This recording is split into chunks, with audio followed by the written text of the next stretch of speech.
Someone asked me recently, why in the world at 73 years old you're doing this? You know, I had a real estate company in Nashville, Tennessee with 225 agents. I didn't have to start over when I sold that, but here's why I did. Taking care of my mother and my wife's parents totally changed me. We did it unprepared. We made mistakes we didn't have to make because we didn't know what we didn't know. And maybe you find yourself in that same situation. We found out there were services that could have helped us. Free placement guidance, community advisors, resources we never heard of before. So when we moved to Orlando to be near the kids and grandkids, I asked myself, what do I actually want to do with this chapter of my life when I grow up? The answer was clear. 40 years in real estate, I've helped thousands of people with their housing needs, personal experience with everything seniors and adult children go through. This is exactly where I'm supposed to be. Most seniors say they want to age in place. Here's the part nobody talks about, though, what aging in place actually looks like when it stops working. I watched my own mother try to manage a home alone after my stepfather passed. Stairs she couldn't navigate, a garden that hadn't grown anything but weeds for years, an isolation that was quiet and invisible until it wasn't. The idea of moving into a senior community felt like a loss to her. The reality, once she was there, was connection, activity, meals she didn't have to prepare herself, and people around her, people that had similar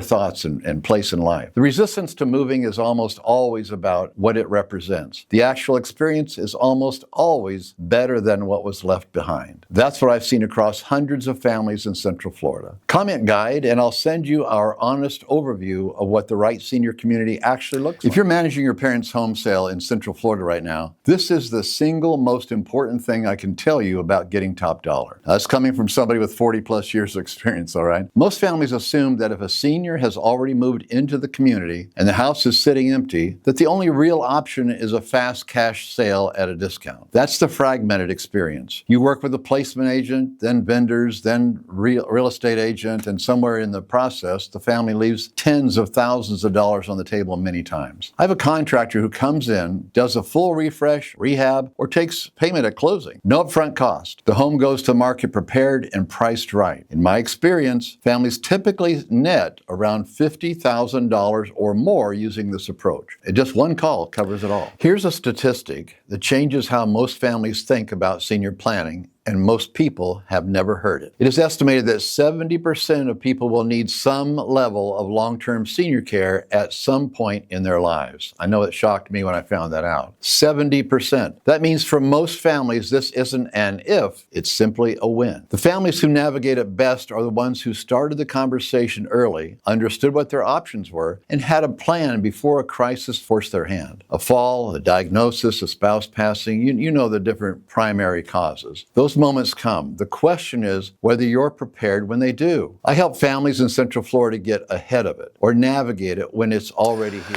I want you to come follow me for a day, okay? This is what my typical day actually looks like. When a 73-year-old former Nashville real estate broker owner reinvents himself to serve seniors in Orlando, okay? This is what it actually looks like. This morning I'm meeting with an adult daughter who lives in Lake Mary. Her mom is in Winter Springs and things have shifted. Life has happened. We're going to talk through some of the options that it looks like she has, what the home is worth, and what is the right community for her. This afternoon I'm walking a home in Longwood with my contractor. We're figuring out what a refresh would cost and what it would add to the eventual sale price potential. Tonight I'm reading another chapter of a book about senior care that I didn't have to start over at 73. I wanted to, just to be totally transparent. This work matters to me. It truly does. Follow along if you're navigating a senior transition in Central Florida. This is what I do every day.